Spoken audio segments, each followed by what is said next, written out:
Good morning guys. Subukan nga natin ito. Pinaghalo-halo ko sa oats. Raspberry, banana, at saka ano uli ito? Lemongrass.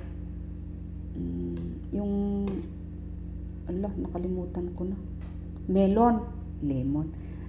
Pinaghalo-halo ko melon, raspberry, at saka banana. Ito ang breakfast natin ngayon. Subukan nga natin. Kasi sabi ni Dr. Willie, maganda daw na breakfast ito. Ayan.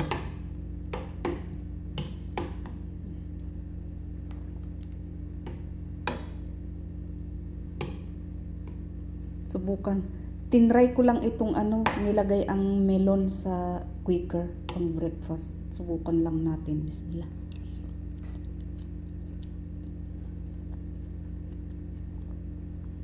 Tapos itong saging. Ano ba yan?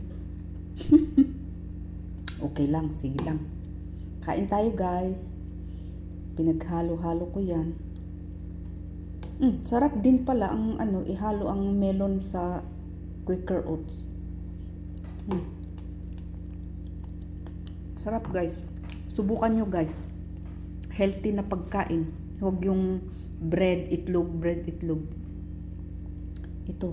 Kasi parang ito ang nag-control ng cholesterol ko. Dati, nasa high cholesterol. Tapos, hinintuan ko ng 3 linggo.